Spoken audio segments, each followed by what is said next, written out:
Hello students, welcome again. बच्चों, I hope previous work complete कर चुके हो।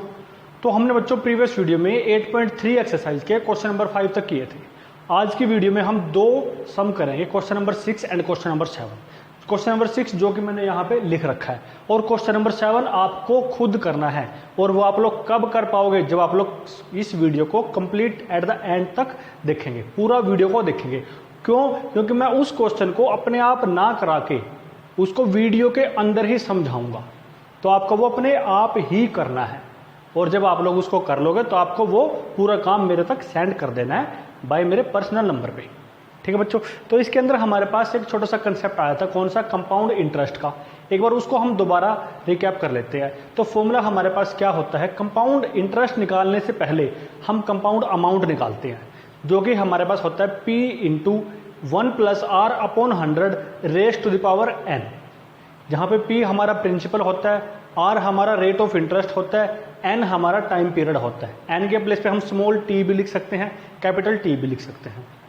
फिर इसके अंदर अगर हमारे पास अमाउंट निकल जाता है, फिर उसके बाद हम निकालते हैं इंटरेस्ट। इंटरेस्ट भी कौन सा? कंपाउंड इंटरेस्ट, जो कि हम अमाउंट माइनस प्रिंसिपल करके निकालते हैं। अब इस अमाउंट को भी हम क्वेश्चन की जो स्टेटमेंट है उसके अकॉर्डिंग निकालते हैं। अगर वो कंपाउंडेड एनुअली बोलता है तो जो टाइम दे रखा है और जो रेट ऑफ इंटरेस्ट है उसको वही रखते हैं।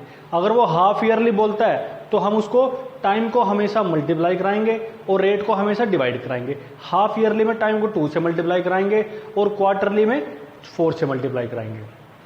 ऐसे ही रेट ऑफ इंटरेस्ट को हाफ ईयरली में 2 से डिवाइड कराएंगे, क्वार्टरली में 4 से डिवाइड कराएंगे। फिर उसके बाद हमारे पास सिंपल क्वेश्चन है, सिंप्लीफाई करने के बाद आंसर आ जाता है। कैलकुलेशन इसके अंदर ज़्यादा लेंथी होती है, लेकिन फिर भी आपको करनी है, अपने हाथ से करनी है, मोबाइल से और कैलकुलेटर से नहीं करनी है, क्योंकि ये एग्जाम टाइम में अलाउड नहीं होते हैं। और बच्चों, जैसे ही हमारी ये एक्सरसाइज कंप्लीट होगी, आपका एक टेस्ट होगा और उस टेस्ट का रिकॉर्ड आपके स्कूल के अंदर जो ऑफिस है वहाँ पे सबमिट होगा। तो इसका मतलब आपको अपना टेस्ट, आपका वो जो टेस्ट होगा वो 8th चैप्टर का ही टेस्ट होगा। ठीक है? तो अपना काम कंप्लीट रखें, अपनी रिवीजन भी रखें। जैसे ही चैप्टर खत्म होगा वैसे ही टेस्ट हो जाएगा। तो बच्चे, अभी हम क्वेश्चन नंबर 6 को स्टार्ट करते हैं। देखें क्या है। Arif took a loan of ₹80,000 from a bank. Arif कोई भी एक लड़का है, कोई भी एक इंसान है, उसने क्या किया? 80,000 रुपीज का लोन लिया। कहाँ से? बैंक से। If the rate of interest is 10% per annum, तो रेट ऑफ इंटरेस्ट है हमारे पास 10%। तो find the difference in the amounts would he paying after 1.5 years. क्या निकालना है? हमें डिफरेंस निकालना है जो वो 1.5 ईयर्स के बाद पे करेगा। मतलब कुछ एक्स्ट्रा अमाउंट भी ऐड करके देगा। और डिफरेंस किन का? डिफरेंस के लिए दो चीज चाहिए, और दोनों की दोनों क्या है? वो अमाउंट्स हैं। क्या है? वो दोनों अमाउंट्स। अब ये अमाउंट कैसे कैलकुलेट करनी है वो यहाँ पे बताता है। एक बार तो हमें वो एनुअली के अकॉर्डिंग कैलकुलेट करनी है, सेकेंड टाइम हाफ ईयरली के अकॉर्डिंग कैलकुलेट करनी है। इसका मतलब टाइम पीरियड यही है, रेट ऑफ इंटरेस्ट यही है, प्रिंसिपल यही है। तो चेंज क्या हुआ? उस इंटरेस्ट को काउंट करने का तरीका चेंज हुआ। ठीक है? हम फर्स्ट स्टेप में तो उसको 1 साल में एक ही बार कैलकुलेट कर रहे हैं, सेकंड स्टेप में 2 बार कैलकुलेट कर रहे हैं। तो ऑब्वियस इनमें कुछ ना कुछ डिफरेंस आएगा, उस डिफरेंस को ही बताना है जस्ट। तो चलिए स्टार्ट करते हैं। तो जो प्रिंसिपल हमने लिख दिया 80,000 रुपीज था, rate of interest 10% per annum था, टाइम पीरियड 1.5 ईयर था। अमाउंट फॉर फर्स्ट ईयर, अब हम इसको किसके अकॉर्डिंग निकालते हैं? एनुअली के अकॉर्डिंग निकालते हैं। एनुअली के अकॉर्डिंग तो हमारे पास क्या आएगा? जो टाइम पीरियड आता है वो कंप्लीट ईयर्स में आना चाहिए, 1 2 3 4 5, लेकिन यहाँ तो कैसा है? 1.5 ईयर है। तो हम क्या करेंगे? 1 साल का तो हम कंपाउंड अमाउंट निकाल देंगे। जो सेकेंड ईयर आएगा, सेकेंड ईयर पे जो हमारा इंटरेस्ट आएगा, उसके लिए जो 1 साल के बाद हमारा अमाउंट आया था उसको हम एज ए प्रिंसिपल ट्रीट करेंगे। क्यों? क्योंकि ये हमारे पास कंपाउंड इंटरेस्ट निकालने के फॉर्मेट में आता है। और ऐसे सम हमने पीछे भी 2 सम कर रखे हैं, तो आप इसको ज़्यादा अच्छे तरीके से रिलेट कर पाओगे। तो हमने बच्चों 1 साल के लिए अमाउंट निकाल दिया, P into 1 plus r upon 100 raise to power 1। P के प्लेस पे हमने P की वैल्यू रख दी, R के प्लेस पे R की वैल्यू रख दी, और T के प्लेस पे 1 रख दिया। 1 क्यों? क्योंकि हम 1 साल के लिए निकाल रहे हैं। सोल्व किया, सिंप्लीफाई किया, ये आ गया हमारे पास 88,000 रुपीज़। 1 साल के बाद जो ये आरिफ नाम का इंसान है, जो ये लड़का है, ये बैंक को पे करेगा 1 साल के बाद। लेकिन टाइम पीरियड तो हमारे पास 1.5 ईयर है, 1 साल के बाद तो इतना होगा, हाफ ईयर का भी तो इंटरेस्ट कैलकुलेट होगा। अब जो वो सेकंड ईयर में आएगा, 1 साल तो कंप्लीट हो चुका है, उसके बाद सेकंड ईयर स्टार्ट हुआ, तो सेकंड ईयर के लिए प्रिंसिपल क्या बनेगा, जो 1 साल का अमाउंट आ गया है। तो principal for second year is equal to ₹88,000। Time हमारा क्या है, वही जो हाफ ईयर बचता है, रेट ऑफ इंटरेस्ट वही है। तो हमने PRT/100 करके कैलकुलेट किया, तो हमारे पास ये आ गया 4,400 रुपीज़। क्या है ये, जो हमारा हाफ ईयर बचा है उसका इंटरेस्ट है, जो हाफ ईयर। ये तो हम यहाँ से भी निकाल सकते थे कि क्या निकाल सकते थे, प्रिंसिपल हमारे पास 80,000 रुपीज़ था, ठीक। तो हमने 1 साल के बाद जो अमाउंट बना, तो कितना बना, 88,000 रुपीज़ बना। तो इसके बाद हमारे पास क्या आया, 4,000 रुपीज़ आ गया।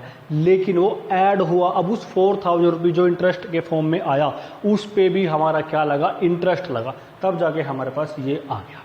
अब टोटल अमाउंट कितना बनेगा, 1 साल के बाद ये देना है, दूसरे साल ये देना, टोटल तो प्लस करने के बाद देगा। तो compound amount for after 1.5 year, 1.5 years के बाद कितना अमाउंट पे करेगा, वो ये भी पे करेगा और ये भी पे करेगा, तो टोटल कितना बन जाएगा, 92,400 रुपीज़ वो 1.5 ईयर के बाद पे करेगा। ये तो कब पे करेगा, जब हमारा इंटरेस्ट एनुअली कैलकुलेट होता है। लेकिन सेकंड केस में तो हाफ ईयरली भी कैलकुलेट करता है ये। तो इसके लिए हम क्या करेंगे, टाइम को 2 से मल्टीप्लाई करेंगे, रेट को 2 से डिवाइड करेंगे। हमने यहाँ किया, when interest is calculated half yearly, rate of interest 2 से डिवाइड कर दिया, टाइम पीरियड 2 से मल्टीप्लाई कर दिया। 1.5 ईयर है, मिक्स फ्रैक्शन में है, इम्प्रॉपर में हमने सोल्व करके ये लिखा 3 हाफ ईयर्स आगे। तो अब हमारे पास डायरेक्ट फॉर्मूला है अमाउंट निकालने का, P × 1 + R/100 raised to the power T। P के प्लेस पे क्या आएगा, 80,000 रुपीज़ आएगा, R के प्लेस पे क्या आएगा, 5%, T के प्लेस पे 3। ये पूरा सोल्व किया हमने, हमारे पास आ गया 92,610 रुपीज़। ऐसे तो एनुअली आया था हमारे पास 92,400 रुपीज़, और हाफ ईयरली में आया था 92,610 रुपीज़। तो हाफ ईयरली में ज़्यादा आया है, तो वही डिफरेंस पूछता है। हमने लिख दिया डिफरेंस इन अमाउंट्स, दोनों को सब्ट्रैक्ट करके क्या आ गया, 210 रुपीज़ का डिफरेंस आया।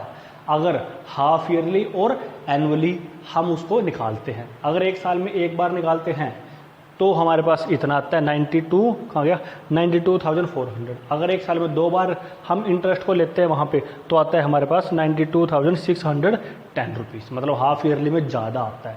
तो वही डिफरेंस पूछा था इसने, what is the difference in amounts. एक अमाउंट यहाँ आ गया, दूसरा अमाउंट यहाँ आया, दोनों में डिफरेंस निकाल दिया हमने 210 रुपीज़। अब बच्चों बारी आती है हमारी क्वेश्चन नंबर, किसकी बारी आती है, क्वेश्चन नंबर 7 की, जो मैं आपको सिर्फ समझाऊंगा। समझाने के लिए मेरे को कुछ पार्ट इसका रब करना पड़ेगा, इसलिए मैं कुछ पार्ट रब कर रहा हूँ, बाकी मैं काम इसको रब नहीं करूँगा। तो बच्चों आपको ये पूरा देखना है, 7th क्वेश्चन है वो आप लोग अपने आप करोगे, ठीक है। तो वो मैं आपको सिर्फ समझाऊंगा, यहाँ पे स्टेटमेंट को रीड कर देता हूँ मैं, फिर आपको समझा देता हूँ, और आपको खुद करना है। तो बच्चों ये हमने इसको इरेज कर दिया, सारे को रिमूव कर दिया हमने यहाँ से, जो हमें यहाँ पे दिखाई दे रहा था। अब यहाँ पे हम क्वेश्चन नंबर 7 के स्टेटमेंट को रीड करते हैं। आई होप आप लोगों के पास भी बुक आपके सामने होगी, बुक अगर नहीं है तो सामने रख लो, रीड करते रहे मेरे साथ साथ। देखो भी क्या है, मारिया इन्वेस्टेड ₹8,000 इन ए बिजनेस। मारिया कोई नाम की लड़की है, उसने क्या किया, 8,000 रुपीज़ कहीं पे इन्वेस्ट करे। तो ये क्या बन गया, हमारा प्रिंसिपल बन गया।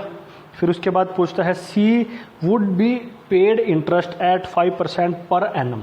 तो रेट ऑफ इंटरेस्ट आ गया हमारे पास 5% पर एनम, ठीक है। तो हमें ये निकाल दिया। इसके बाद क्या पूछता है, फाइनली 5% पर एनम एनुअली, और जो इंटरेस्ट है वो कैसे कैलकुलेट होता है, एनुअली कैलकुलेट होता है, मतलब 1 साल में एक बार कैलकुलेट होता है। फिर क्या पूछता है, find the amount credited against her name at the end of second year, कि सेकंड ईयर में, दूसरे साल में उसके अकाउंट में कितने पैसे क्रेडिट होंगे। At the end of second year, जैसे ही सेकंड ईयर खत्म हो जाएगा 2 साल के बाद, उसके अकाउंट में कितने पैसे होंगे। अब स्टार्टिंग में तो 8,000 रुपीज़ है, रेट ऑफ इंटरेस्ट ये है हमारे पास, तो at the end of second year. तो सेकेंड ईयर के लिए हमारे पास टाइम पीरियड कितना बन जाता है, 2 ईयर्स बन जाता है हमारे पास। ठीक, तो अब at the end of second year यहाँ पे समझना आप लोग कि सेकेंड ईयर जब दूसरा साल खत्म होगा तब कितने पैसे होंगे उसके अकाउंट में। दूसरा साल खत्म होने से पहले पहला साल खत्म होगा तो पहले साल का इंटरेस्ट आएगा, जब दूसरा साल खत्म हो तो दूसरे साल का इंटरेस्ट आएगा। इसका मतलब कि 2 साल का इंटरेस्ट निकालना है जो एनुअली कैलकुलेट होता है। मारिया नाम की जो लड़की है इसके अकाउंट में जाता है। तो हमें क्या करना है, डायरेक्ट अमाउंट निकाल देना है। अमाउंट का फॉर्मूला हमारे पास है, ये निकाल देना है। ठीक है, P के प्लेस पे P रख देते हैं हम, R के प्लेस पे R रख देते हैं, T के प्लेस पे 2 रख देते हैं, यहाँ पे हमारा T आ जाएगा। ठीक है, फिर इसको हम सोल्व कर देंगे। जो भी हमारे पास सोल्व करने के बाद आएगा वो हमारा फर्स्ट पार्ट का आंसर आ जाएगा कि मारिया के अकाउंट में इतने पैसे क्या होंगे, क्रेडिट हो जाएंगे। फिर इसका सेकेंड पार्ट पूछता है हमारे से वो the interest for the third year. Second part तो बिल्कुल आसान है। क्या पूछता है सेकंड पार्ट में कि थर्ड ईयर के लिए क्या इंटरेस्ट आएगा, सिर्फ थर्ड ईयर के लिए, सिर्फ थर्ड ईयर के लिए, सिर्फ थर्ड ईयर का इंटरेस्ट निकालना है, ना पहले साल का ना दूसरे साल का, सिर्फ थर्ड ईयर का। अब कैसे निकालें, हमें ये पता है कि 1 साल का कंपाउंड इंटरेस्ट और 1 साल का सिंपल इंटरेस्ट इक्वल आता है।